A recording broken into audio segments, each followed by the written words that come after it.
도로시는 미국 캔자스주의 넓은 들녘 한복판에서 농부인 헨리 아저씨와 그 아내인 엠 아줌마와 함께 살고 있었다. 그들이 사는 집은 아주 작았다. 집 지을 목재를 멀리서 집마차로 실어와야 했기 때문이다. 집에는 벽과 마루와 지붕으로 이루어진 방이 하나 있었고, 이 방에는 녹이 슬어 볼품없어 보이는 요리용 화덕과 찬장, 식탁, 의자 서너 개 그리고 침대 2개가 놓여 있었다. 헨리 아저씨와 엠 아줌마는 한쪽 구석에 놓인 커다란 침대를 썼고, 도로시는 반대쪽 구석에 놓인 작은 침대를 썼다. 다락방도 없었고 지하실도 없었다. 다만 마루 밑 땅바닥에 판 작은 구덩이가 하나 있을 뿐이었다. 이 구덩이는 회오리바람 대피소라고 불렀는데, 지나는 길에 있는 모든 건물을 날려버릴 만큼 세찬 회오리바람이 불어올 경우에 가족이 대피하기 위한 곳이었다. 마룻바닥 한복판에 있는 뚜껑문을 들어올리고 사다리를 타고 내려가면 비좁고 캄캄한 구덩이로 내려갈 수 있었다. 문간에 서서 주위를 둘러보면 사방에 보이는 것이라고는 끝없이 펼쳐진 잿빛 들판뿐이었다. 나무 한 그루, 집 한 채에 보이지 않았다. 하늘 끝까지 뻗어있는 지평선을 가로막는 것은 아무것도 없었다. 해는 개간된 땅을 바싹 태워 잿빛 덩어리로 만들었고, 쫙쫙 갈라진 금이 그 땅을 얼기설기 가로지르며 뻗어 있었다. 풀조차도 초록빛이 아니었다. 해가 기다란 풀잎끝을 태워 사방에 보이는 것과 똑같은 잿빛으로 만들어버렸기 때문이다. 한 번은 집에 페인트 칠을 했지만 햇볕이 페인트를 녹이고 비바람이 씻어내버려서 이제는 집도 다른 것들과 마찬가지로 우중충한 잿빛이 되어버렸다.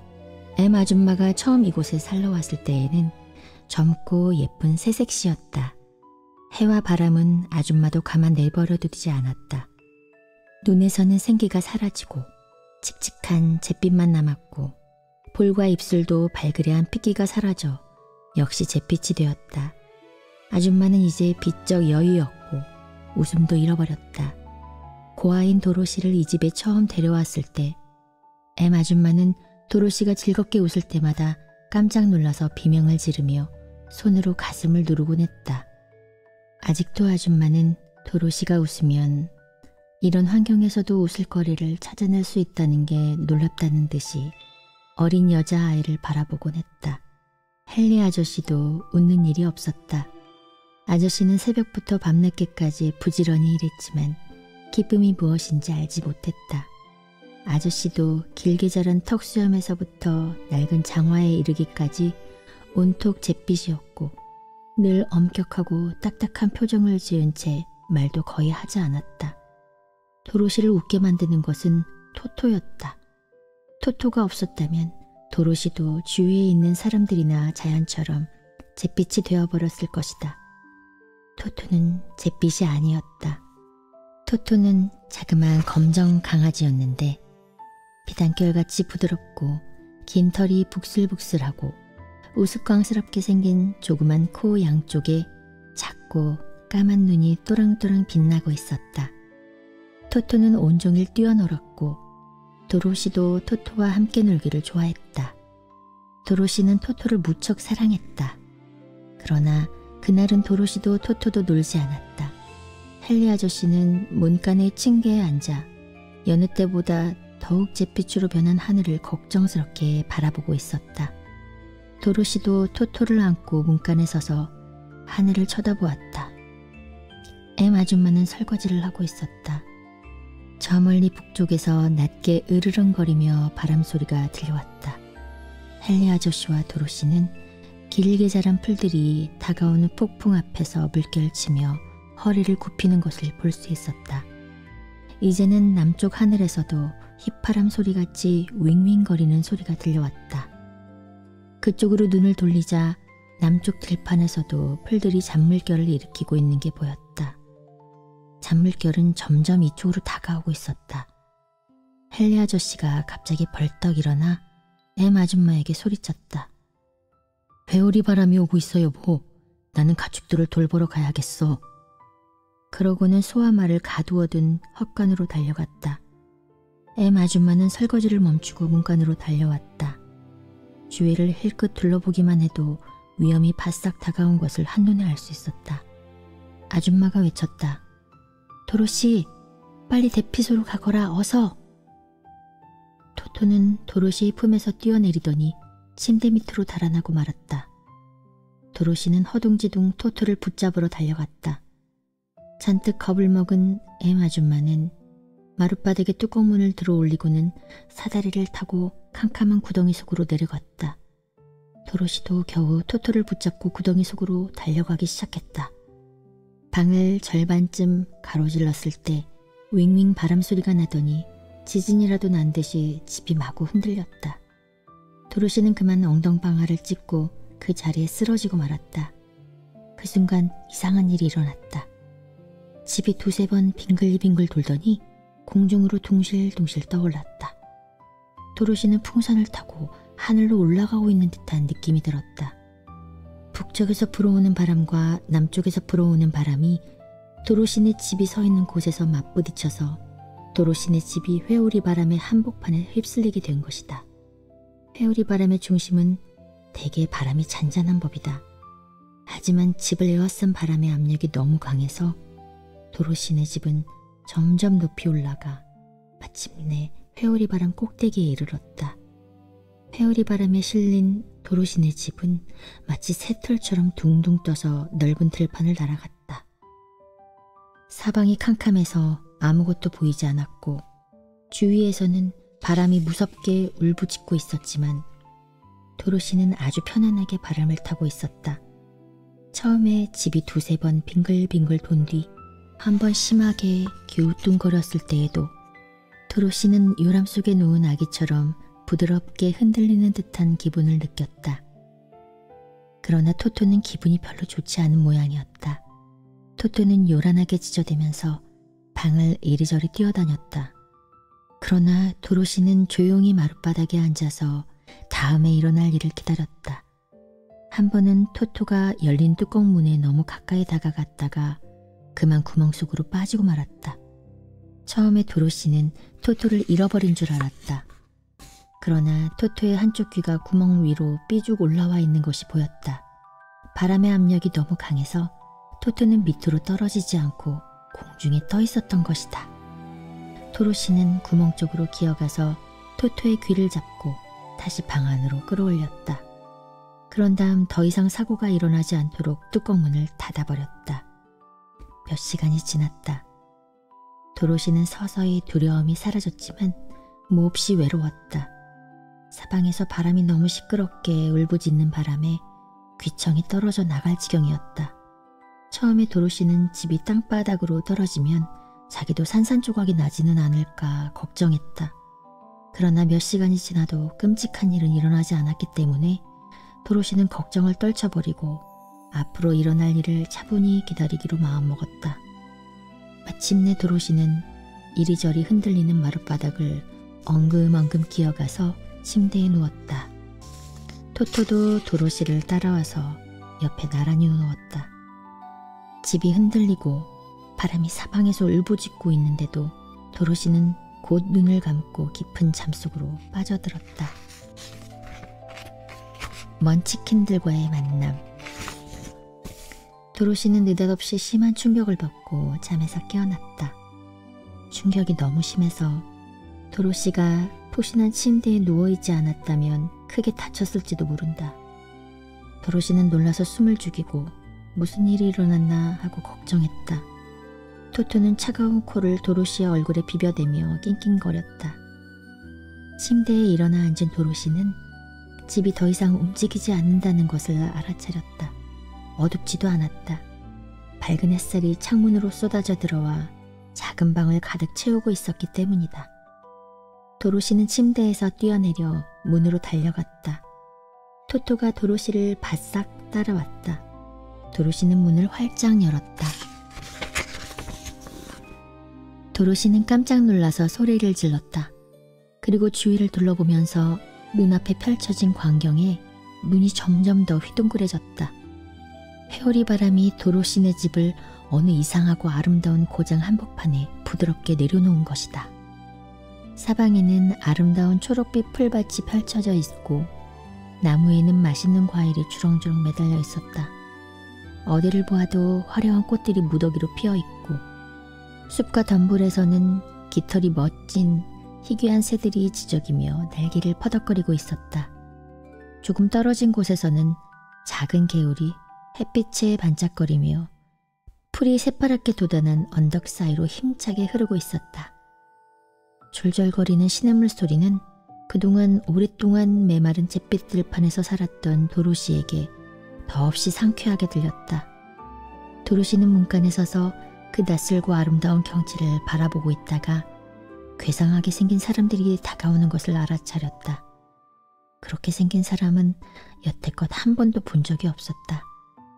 그들은 도로시가 늘 보았던 어른들만큼 키가 크지 않았고 그렇다고 아주 작지도 않았다. 키는 도로시와 비슷해 보였지만 나이는 도로시보다 훨씬 많아 보였다. 3명은 남자였고 1명은 여자였는데 모두 이상한 옷차림을 하고 있었다. 그 사람들은 끝이 뾰족한 둥근 모자를 쓰고 있었는데 모자 태에는 작은 방울이 달려 있어서 움직일 때마다 딸랑거리는 소리가 났다. 남자들이 쓴 모자는 파란색이었고 여자가 쓴 모자는 하얀색이었다. 또 여자는 주름이 잡힌 하얀 옷을 어깨에 걸치고 있었는데 옷자락 끝에 달려있는 작은 별들이 햇빛을 받아 다이아몬드처럼 반짝이고 있었다. 남자들은 모자와 색깔이 같은 파란색 옷을 입고 반짝반짝 윤인하게 닦은 장화를 신고 있었다. 파란색의 장화 윗부분이 바깥쪽으로 넓게 접혀 있었다. 남자들 가운데 2사람은 턱수염을 기르고 있었는데 그래서인지 도로시는 그들이 헨리 아저씨와 나이가 비슷할 것 같다고 생각했다. 그러나 여자는 남자들보다 훨씬 나이가 많은 것 같았다. 얼굴이 온통 주름살 투성이인데다 머리는 거의 흰색이었고 걸음걸이도 약간 뻣뻣했기 때문이다. 그들은 도로시가 서 있는 곳으로 다가오다가 걸음을 멈추고는 자기네끼리 무엇라고 속삭였다. 이윽고 작달만한 할머니가 도로시에게 다가오더니 공손하게 허리를 굽히고 나서 상냥한 목소리로 말했다. 고귀하신 마법사 아가씨, 먼치킨의 나라에 오신 것을 환영합니다. 아가씨가 동쪽의 못된 마녀를 죽여준 덕분에 우리 백성들은 노예 생활에서 해방되었답니다. 진심으로 감사드립니다. 도로시는 이 말을 듣고 어리둥절했다. 나를 마법사라고 부르다니 도대체 무슨 까닭일까? 그리고 내가 동쪽의 못된 마녀를 죽였다는 건 또 무슨 뜻일까? 도로시는 회오리 바람에 실려 먼 길을 날아온 천진난만한 여자아이였고 여태껏 파리 한 마리도 죽인 적이 없었다. 그러나 할머니는 도로시의 대답을 기다리고 있는 게 분명했다. 그래서 도로시는 머뭇거리며 말했다. 정말 친절하시군요. 하지만 뭘 잘못하셨나 봐요. 저는 아무도 죽이지 않았어요. 할머니가 웃으며 말했다. 아가씨가 직접 하지는 않았지만 아가씨의 집이 죽였답니다. 그건 아가씨가 죽인 거나 마찬가지예요. 자, 저기를 보세요. 그건 아가씨가 죽인 거나 마찬가지예요. 자, 저기를 보세요. 할머니는 집 모퉁이를 가리키며 이 말을 이었다. 그 못된 마녀의 발이 저기 통나무 밑에 튀어나와 있군요. 도로시는 할머니가 가리키는 쪽을 보고는 놀라서 조그맣게 소리를 질렀다. 집을 받치고 있는 통나무 밑에 끝이 뾰족한 은구두를 신은 2발이 튀어나와 있었다. 도로시는 당황하여 2 손을 맞잡고 소리쳤다. 어머나, 큰일 났네. 우리 집이 저 사람 위로 떨어졌나 봐요. 이를 어떻게 하면 좋아요? 할머니가 차분하게 말했다. 괜찮아요. 도로시가 물었다. 그런데 저 여자는 누구죠? 아까도 말했듯이 동쪽의 못된 마녀랍니다. 저 마녀는 오랫동안 먼치킨들을 지배하면서 밤낮으로 노예처럼 부려먹었지요. 그런 마녀를 아가씨가 죽였기 때문에 먼치킨들은 마녀한테서 풀려나게 된 거예요. 그래서 먼치킨들은 아가씨가 베풀어 주신 은혜에 깊이 감사하고 있답니다. 먼치킨이 누군데요? 못된 마녀가 다스리던 이 동쪽 나라에 사는 사람들이랍니다. 할머니도 먼치킨인가요? 아니에요. 나는 북쪽 나라에 살고 있지만 먼치킨들의 친구랍니다. 먼치킨들이 못된 마녀가 죽은 것을 보고 나한테 발빠른 심부름꾼을 보냈더군요. 그 소리를 듣고 당장 달려왔지요. 나는 북쪽의 마녀랍니다. 어머나, 할머니도 마녀신가요? 그래요. 하지만 나는 착한 마녀예요. 이곳 사람들도 나를 좋아하지요. 하지만 나는 이곳을 다스리던 마녀만큼 힘이 세지는 못하답니다. 그 못된 마녀만큼 힘이 셌다면 내 힘으로 이곳 사람들을 풀어주었을 텐데. 진짜 마녀를 보고 약간 겁이 난 도로시가 말했다. 하지만 저는 마녀라면 모두 못되고 심술궂은 줄만 알았어요. 천만에요. 마녀라고 해서 다 나쁜 건 아니랍니다. 이 오즈의 나라에는 마녀가 4명 살고 있는데 북쪽과 남쪽에 사는 마녀는 착한 마녀예요. 그건 확실해요. 내가 그 착한 마녀 가운데 하나니까 잘못할 리가 없죠. 하지만 동쪽과 서쪽에 사는 마녀는 정말로 못된 마녀예요. 그런데 아가씨가 그 가운데 하나를 죽였으니까 오즈의 나라에는 못된 마녀가 하나밖에 남지 않았어요. 서쪽에 사는 마녀 말이에요. 하지만 도로시는 잠시 생각하고 나서 말했다. 마녀들은 아주 오래전에 모두 죽었다고 들었는데요. M 아줌마가 그러셨어요. M 아줌마라니 그게 누구죠? 캔자스에 사는 우리 아줌마예요. 저는 캔자스에서 왔어요. 북쪽의 마녀는 고개를 숙이고 땅바닥을 내려다보면서 잠시 생각하더니 고개를 들고 말했다. 나는 캔자스가 어딘지 몰라요. 그런 나라 이름은 이제껏 들어본 적이 없으니까요. 캔자스는 문명이 발달한 나라인가요? 네, 그래요. 그렇다면 알겠어요. 문명이 발달한 나라라면 마녀가 없을 거예요. 마녀뿐만 아니라 마법사도 요술쟁이도 마술사도 남아있지 않을 거예요. 하지만 오즈의 나라는 다른 세계와 따로 떨어져 있기 때문에 문명이 발달하지 못했어요. 그래서 이곳에는 아직도 마녀들이 있고 마법사들도 있답니다. 도로시가 물었다.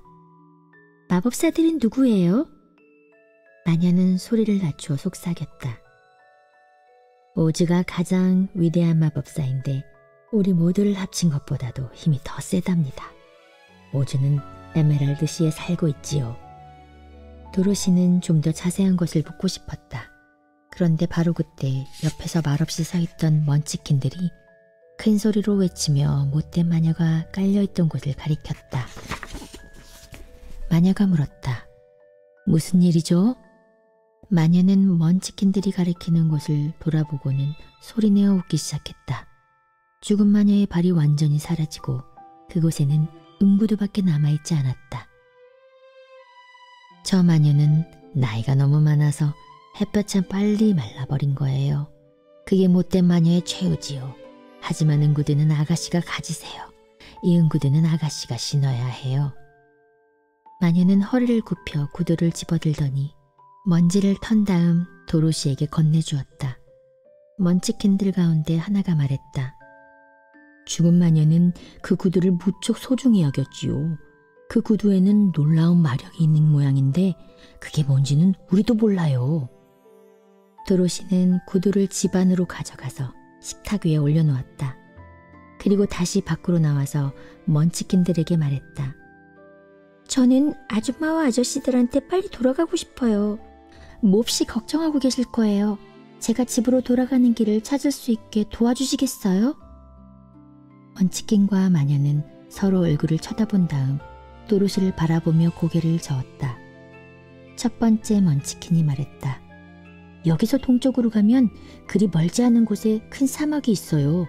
하지만 이제까지 그 사막을 무사히 건넌 사람은 아무도 없어요. 두 번째 먼치킨이 말했다.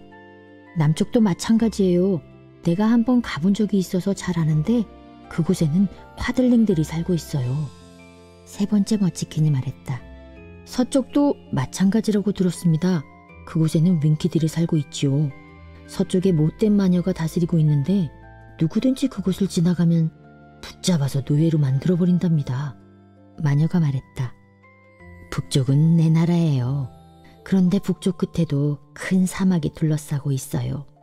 아가씨, 집으로 돌아가기는 너무 어려우니 여기서 우리랑 살아요. 도로시는 이 낯선 사람들 속에서 외로움을 느낀 나머지 그만 훌쩍훌쩍 울기 시작했다. 도로시가 울음을 터뜨리자 마음씨 고운 먼치킨들도 모두 손수건을 꺼내들고 같이 울기 시작했다. 마녀는 이것을 보고는 모자를 벗어서 뾰족한 끝을 코에다 올려놓고 엄숙한 목소리로 하나, 둘, 셋을 세었다.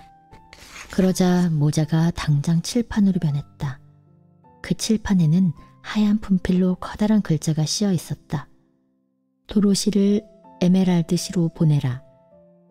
마녀는 코에서 칠판을 내려 거기에 적힌 글을 읽은 다음 도로시에게 물었다. 아가씨 이름이 도로시인가요? 도로시는 고개를 들고 눈물을 닦으면서 대답했다. 네, 그래요. 그렇다면 이제부터 에메랄드시로 가야 합니다. 오즈가 도와주실 거예요. 도로시가 물었다. 그 도시는 어디에 있죠? 나라 한복판에 있답니다. 아까 말한 오즈 마법사가 다스리고 있지요. 도로시가 걱정스럽게 물었다. 오즈 마법사는 좋은 남자인가요? 좋은 분이죠. 하지만 그분이 남자인지는 모르겠군요. 한 번도 만나본 적이 없으니까요. 어떻게 가야 하나요? 걸어서 갈 수밖에 없을 거예요. 때로는 즐거운 곳을 지나고 때로는 어둡고 무서운 곳을 지나서 먼 길을 가야 한답니다. 하지만 아가씨가 위험한 일을 당하지 않도록 내가 알고 있는 마법을 다 써서 보살필 테니 걱정하지 마세요. 저하고 함께 가지 않으실래요? 그럴 수는 없답니다. 하지만 아가씨의 이마에다 입 맞춰드리지요. 북쪽의 마녀가 입 맞춰준 사람을 누가 감히 괴롭히겠어요? 마녀는 도로시에게 다가와서 이마에다 입을 맞추었다. 그러자 도로시의 이마에 반짝이는 둥근 표시가 생겼다. 도로시는 그것을 당장 알아차렸다. 에메랄드시로 가는 길에는 노란 벽돌이 깔려 있어요. 그러니 길을 잃을 염려는 없을 거예요. 오즈를 만나거든 겁먹지 말고 아가씨의 사정을 다 털어놓고 도와달라고 부탁하세요. 그럼 안녕. 세 명의 먼치킨들은 도로시에게 공손히 절하고 즐거운 여행이 되기를 바란다고 말한 다음 나불 사이로 걸어갔다. 마녀는 도로시에게 상냥하게 고개를 한번 끄덕이고는 왼발 뒤꿈치를 땅바닥에 대고 3번 빙글빙글 돌았다. 그러자 순식간에 어디론가 사라지고 말았다. 강아지 토토가 요란하게 지저댔다. 마녀가 옆에 있는 동안은 겁이 나서 으르렁거리지도 못하다가 마녀가 갑자기 사라지자 깜짝 놀란 것이다. 그러나 도로시는 조금도 놀라지 않았다. 마녀는 언제든지 그런 식으로 사라진다는 것을 알고 있었기 때문이다. 허수아비. 혼자 남게 된 도로시는 배고픔을 느끼기 시작했다. 그래서 찬장을 열고 빵을 조금 꺼내어 버터를 발라 먹었다. 토토에게도 빵을 나누어 준 다음 선반 위에 놓여있던 물통을 들고 개울가로 가서 맑은 물을 가득 채웠다.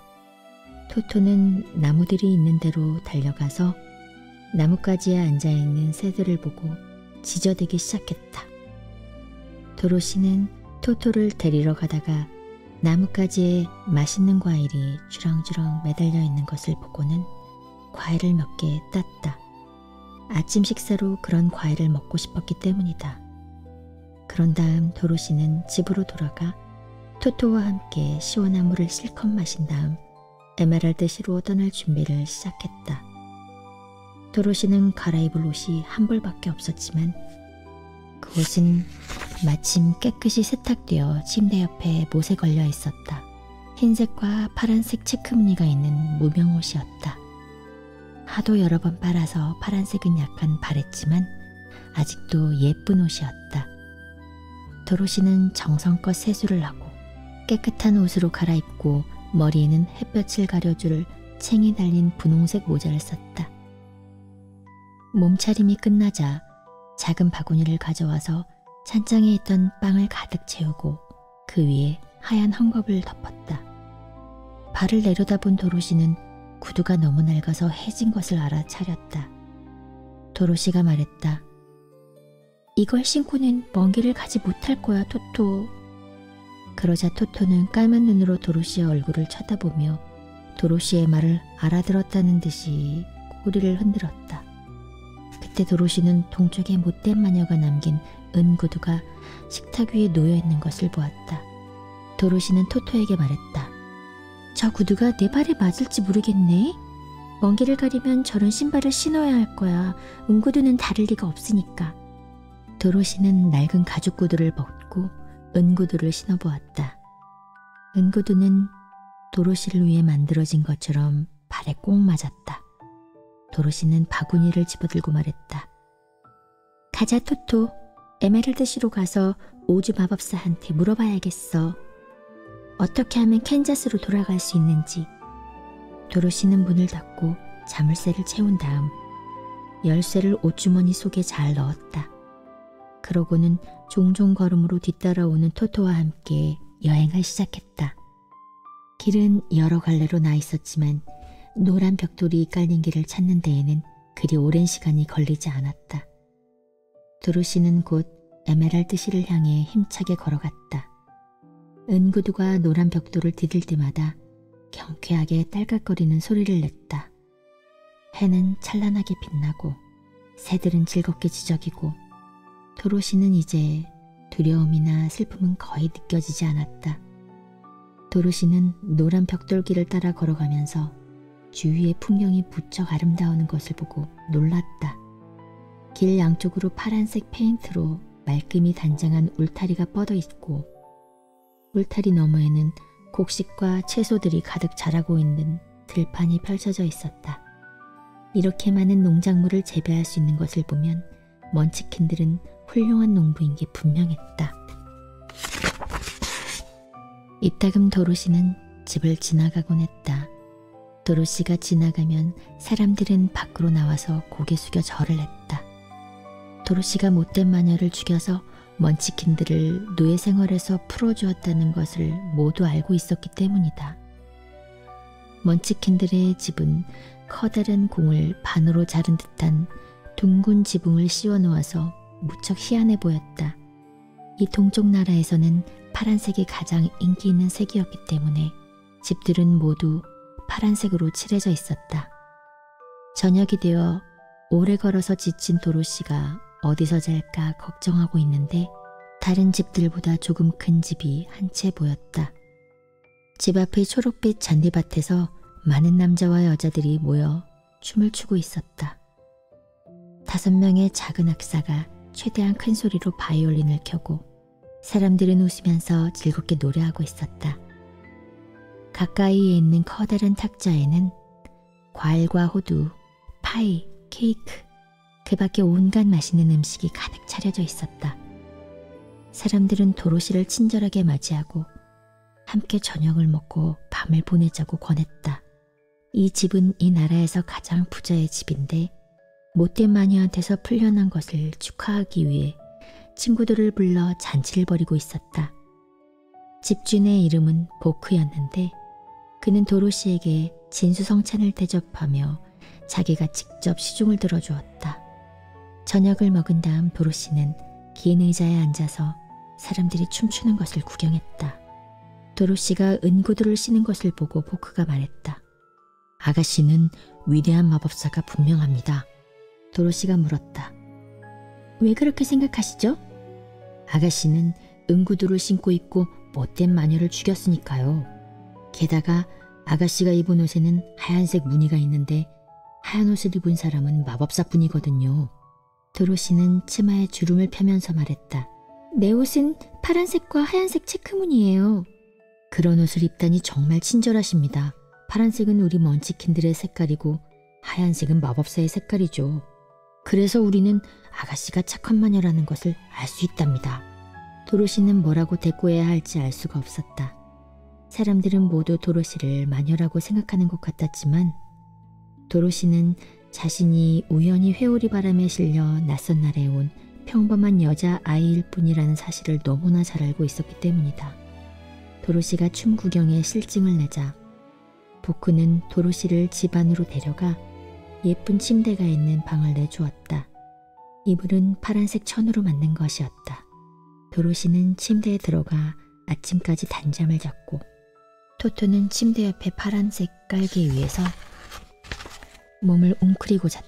다음날 아침 도로시는 맛있는 아침을 먹고 아주 작은 먼치킨 아기가 토토와 함께 노는 것을 바라보았다. 아기는 토토의 꼬리를 잡아당기며 소리를 지르고 까르르 까르르 웃었다. 그 웃음소리가 도로시까지도 즐겁게 해주었다.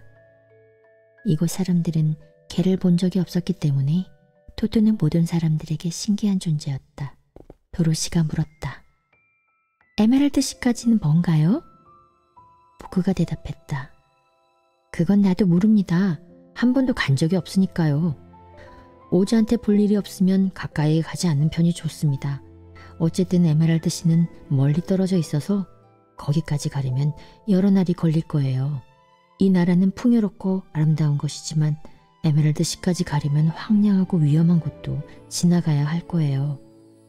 이 말을 듣고 도로시는 조금 걱정이 되었지만 캔자스로 돌아가려면 오즈 마법사의 도움을 받아야 하기 때문에 용기를 내어 여행을 계속하기로 마음먹었다. 도로시는 친구들에게 작별 인사를 하고 다시 노란 벽돌이 깔린 길을 따라 걷기 시작했다.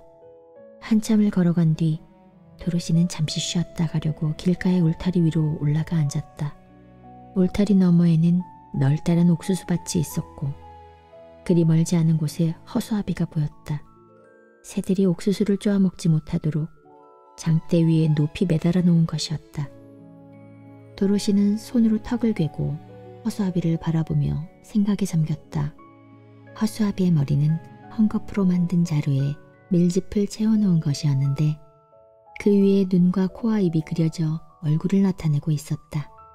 머리 위에는 먼치킨들이 쓰는 끝이 뾰족한 파란색 모자가 씌워져 있었고 그 밑에는 역시 밀짚을 채워넣은 몸뚱이에 낡고 바른 파란색 옷을 걸치고 있었다. 발에는 낡은 파란색 장화를 신고 있었다. 허수아비는 등에 꽂힌 막대기에 의지하여 옥수수 줄기 위로 높이 솟아올라 있었다. 도로시는 괴상하게 그려진 허수아비의 얼굴을 유심히 바라보고 있다가 허수아비가 한쪽 눈을 끔뻑하는 것을 보고 깜짝 놀랐다. 처음에는 잘못 본 것이라고 생각했다. 캔자스에서는 어떤 허수아비도 눈을 끔뻑하지 않기 때문이다. 그래서 다시 물끄러미 바라보고 있으려니까 허수아비가 이번에는 도로시를 향해 고개를 까딱하고 인사를 하는 것이었다. 도로시는 울타리에서 내려와 허수아비한테로 걸어갔다. 토토는 장대 주위를 뛰어다니며 멍멍 짖어댔다. 허수아비가 약간 쉰 목소리로 말했다. 안녕. 도로시는 놀라서 물었다. 말도 할 줄 아니? 허수아비가 대답했다. 그럼 기분이 어때? 도로시가 대답했다. 아주 좋아. 너는? 허수아비는 씩 웃으며 말했다. 나는 별로야. 여기 이렇게 매달린 채 밤낮으로 새들을 쫓는 건 아주 지겨운 일이거든. 내려올 수는 없니? 안 돼. 등에 막대기가 꽂혀 있어서 꼼짝도 못해. 내가 막대기를 빼주면 고맙겠는데. 도로시는 두 팔을 한껏 뻗어서 허수아비를 막대기에서 들어 올렸다. 허수아비는 밀짚으로 채워져 있어서 아주 가벼웠다. 도로시가 허수아비를 땅바닥에 내려놓자 허수아비가 말했다. 정말 고마워. 새 사람이 된 기분이야. 허수아비가 말하는 것만 해도 이상한데 인사도 하고 옆에서 나란히 걷기까지 하니 도로시는 어리둥절했다. 허수아비가 하품을 하며 기지개를 켜고 나서 물었다. 넌 누구니? 그리고 어디로 가는 거지? 난 도로시야. 그리고 에메랄드시로 가는 길이야. 오즈 마법사를 만나서 캔자스로 돌려보내달라고 부탁하려고. 에메랄드시? 오즈 마법사라고? 그런 게 다 뭐야? 도르시는 놀라서 되물었다. 그런 걸 모르니? 몰라. 사실 난 아는 게 아무것도 없어. 보다시피 나는 밀짚으로 만들어져 있어서 머릿속에 아무것도 든 것이 없거든. 정말 안 됐구나. 너와 함께 에메랄드시에 가면 오즈 마법사가 나에게 두뇌를 줄까? 글쎄, 하지만 원한다면 함께 가도 좋아. 오즈가 두뇌를 주지 않는다 해도 지금보다 더 나빠질 건 없잖아? 그건 그래. 솔직히 말해서 다리와 팔과 몸뚱이가 밀짚으로 채워져 있는 건 언짢게 여기지 않아. 이런 몸을 갖고 있으면 아무도 나를 해치지 못하니까. 누군가가 막대기로 때리거나 바늘로 찔러도 나는 아무렇지도 않아. 아픔을 느끼지 못하니까 말이야. 그렇지만 사람들이 나를 바보라고 부르는 건 정말 싫어. 내 머리가 너처럼 뇌로 차 있지 않고 계속 밀짚으로 가득 차 있으면 내가 어떻게 무언가를 할 수 있겠니? 네 마음 이해해. 도로시는 허수아비가 정말 가엾다고 생각했다. 나랑 함께 가면 너를 위해 할 수 있는 일은 뭐든지 다 해달라고 오즈한테 부탁해볼게. 정말 고마워. 둘은 길로 돌아갔다. 도로시는 허수아비가 울타리를 넘는 것을 도와주었고 그들은 곧 에메랄드시를 향해 노란 벽돌길을 따라 걷기 시작했다. 토토는 처음에는 허수아비가 끼어든 것을 좋아하지 않았다. 토토는 밀집 속에 쥐들의 보금자리라도 들어있는 게 아닐까 의심하듯이 허수아비 주위를 빙빙 돌면서 킁킁 냄새를 맡고 걸핏하면 허수아비를 향해 험상궂은 얼굴로 으르렁거렸다. 도로시는 새 친구에게 말했다. 토토한테는 신경 쓰지 마. 절대로 물지 않으니까. 난 겁나지 않아. 누구도 밀짚을 해칠 수는 없으니까. 그 바구니 이리 줘. 내가 들고 갈게. 난 조금도 피로를 느끼지 못하니까 괜찮아. 그런데 내 비밀을 하나 가르쳐 줄까? 허수아비는 도로시와 나란히 걸으면서 말을 이었다. 이 세상에서 내가 무서워하는 것은 하나뿐인데 그게 뭔지 알아? 뭔데? 너를 만든 먼치킨 농부? 아니, 그건 바로 불붙은 성냥이야. 숲속으로 난 길.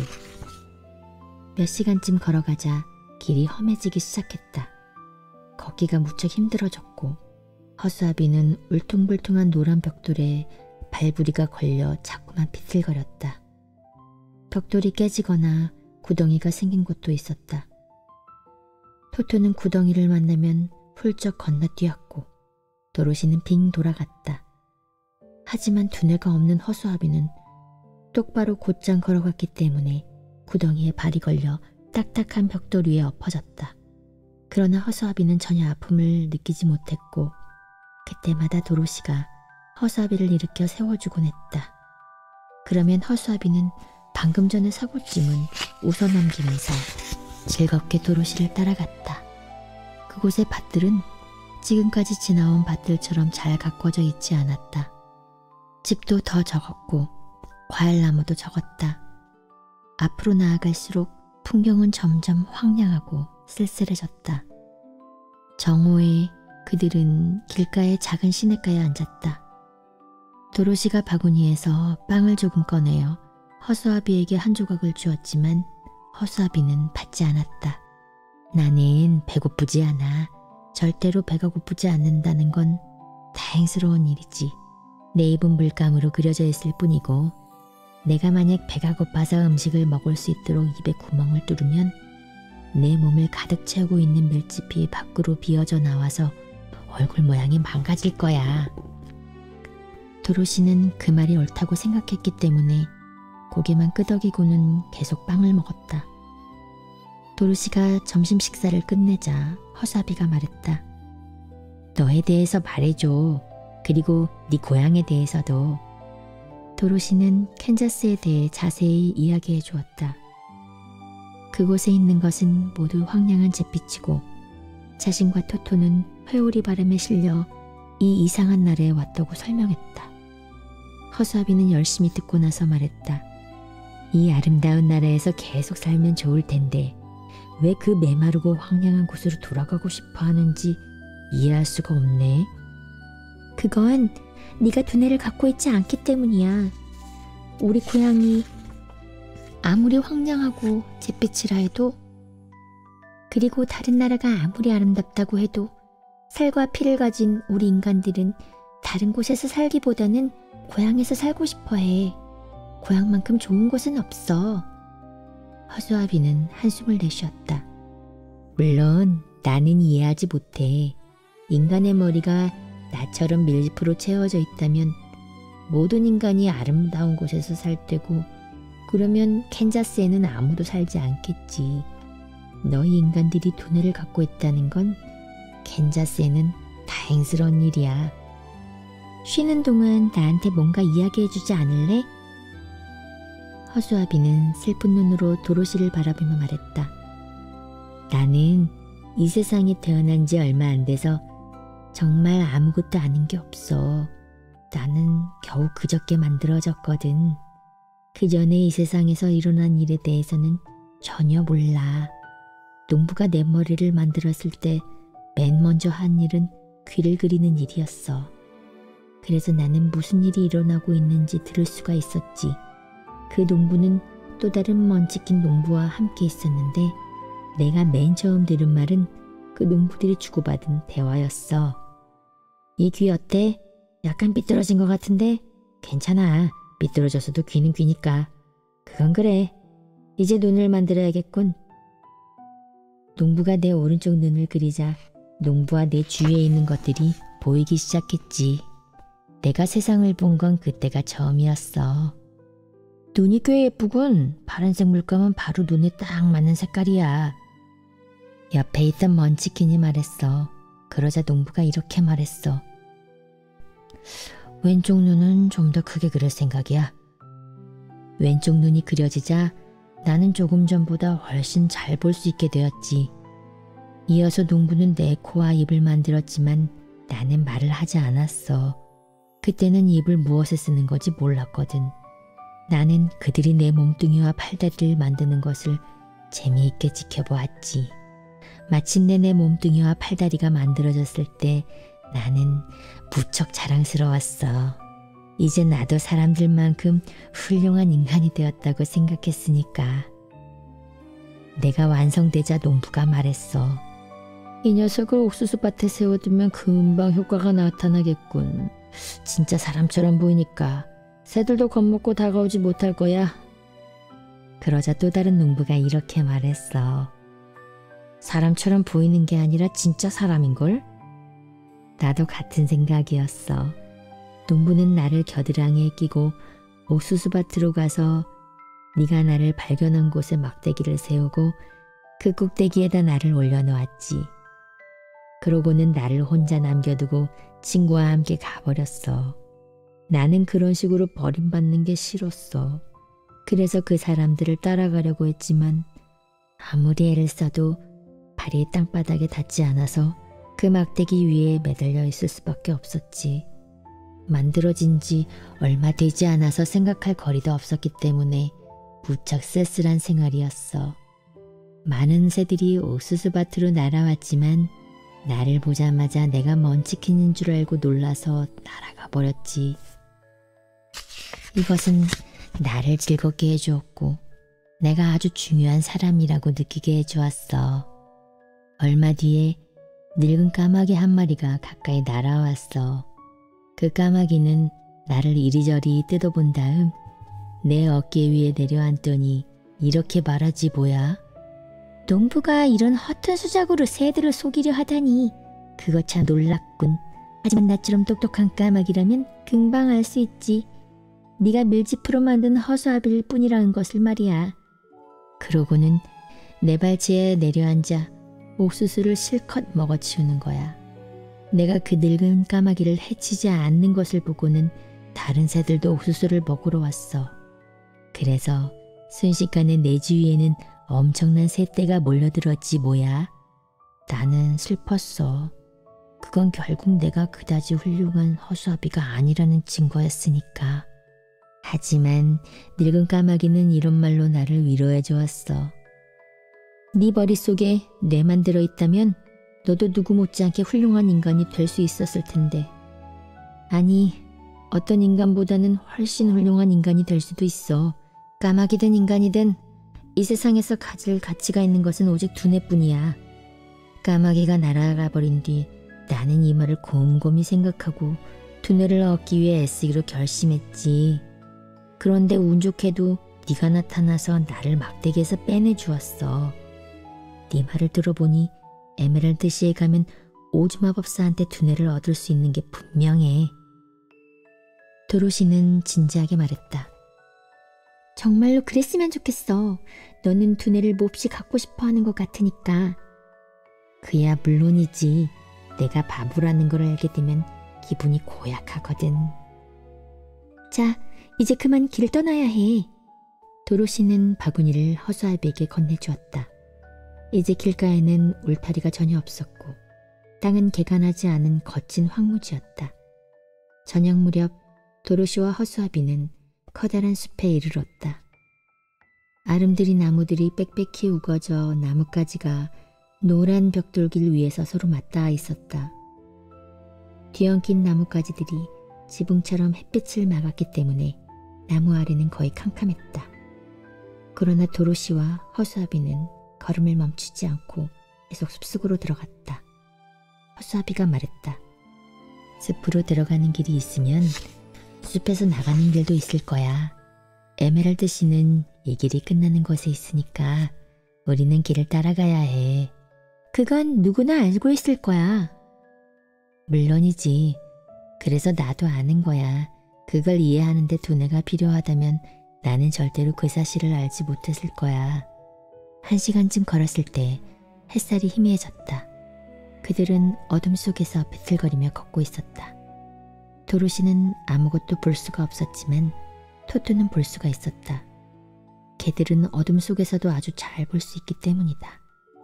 그리고 허수아비는 밤에도 낮만큼 잘 볼 수 있다고 말했다. 그래서 도로시는 허수아비의 팔을 잡고 부지런히 따라갔다. 집 같은 게 보이면 말해. 하룻밤 보내야 하니까 밤길을 계속 갈 순 없거든. 얼마 안 가서 허수아비가 걸음을 멈추었다. 오른쪽에 통나무로 지은 오두막이 보여 저기로 갈까? 좋아. 나는 너무 지쳐서 녹초가 됐어. 그래서 허수아비는 나무 사이를 지나 오두막까지 도로시를 데려갔다.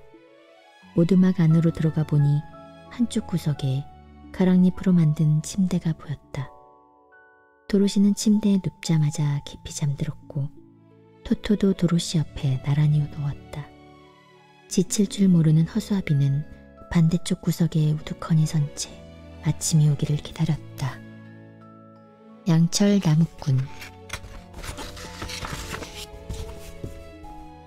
도로시가 잠에서 깨어나 보니 햇살이 나뭇잎 사이로 비쳐들고 토토는 이미 오래전에 밖에 나가서 새와 다람쥐를 쫓아다니고 있었다. 도로시는 일어나 앉아 주위를 둘러보았다. 허수아비는 아직도 반대쪽 구석에 서서 도로시가 깨어나기를 기다리고 있었다. 도로시가 말했다. 밖에 나가서 물을 찾아봐야겠어. 허수아비가 물었다. 물은 어디에 쓰려고? 길을 걷는 동안 먼지를 뒤집어 썼으니까 얼굴도 씻어야 하고 또 빵을 먹으려면 물이 있어야 하거든. 물이 없으면 목이 메어서 넘어가질 않아. 허수아비가 동정하듯 말했다. 사람들은 참 불편하구나. 잠도 자야 하고 빵도 먹어야 하고 물도 마셔야 하고. 그렇지만 두뇌를 가지고 있으니까 난 그게 부러워 죽겠단 말이야. 도로시와 허수아비는 오두막을 나와서 숲속을 돌아다니다가 시원한 물이 솟아나오는 작은 옹달샘을 발견했다. 도로시는 물을 마시고 세수를 하고 아침을 먹었다. 바구니 안에 빵이 얼마 남지 않은 것을 보고 도로시는 허수아비가 아무것도 먹을 필요가 없는 것을 다행으로 여겼다. 바구니에 남아있는 빵은 도로시와 토토가 그날 하루 먹기에도 모자랐기 때문이다. 도로시가 식사를 끝내고 노란 벽돌길로 돌아가려는데 벼랑간 가까이에서 낮은 신음소리가 들려왔다. 도로시는 깜짝 놀라 겁먹은 얼굴로 허수아비에게 물었다. 무슨 소리지? 허수아비가 말했다. 글쎄 모르겠는걸. 그때 또다시 끙끙거리는 소리가 들려왔다. 그 소리는 뒤쪽에서 나는 것 같았다. 돌아서서 숲속으로 몇 걸음 들어갔을 때 도로시는 나뭇잎 사이로 새어 들어오는 햇살을 받아 무언가가 반짝이는 것을 발견했다. 도로시는 그곳으로 달려가다가 놀라서 소리를 지르며 우뚝 멈춰섰다. 큰 나무가 반쯤 베어져 있었고 그 옆에는 도끼를 지켜든 사내가 서 있었다. 그 사람은 머리끝부터 발끝까지 온통 양철로 만들어져 있었다. 머리와 팔다리는 몸통과 이어져 있었지만 그는 꼼짝도 할 수 없는 것처럼 가만히 서 있었다. 도로시는 놀라서 그 사람을 쳐다보았고 허수아비도 마찬가지였다. 토토는 멍멍 짖어대며 양철다리를 덥석 물었다가 이빨만 다치고 말았다. 도로시가 물었다. 소리를 지른 게 너니? 양철 나무꾼이 말했다. 그래, 내가 그랬어. 나는 벌써 1년이 넘도록 여기서 소리를 지르고 있었지만 아무도 나를 구해주는 사람은 없었어. 도로시는 양철 나무꾼의 슬픈 목소리에 감동하여 부드럽게 물었다. 어떻게 해주면 되지? 저기 내 오두막에 가면 선반 위에 기름통이 있을 거야. 그 기름통을 가져와서 내 이음매에 기름을 쳐주면 돼.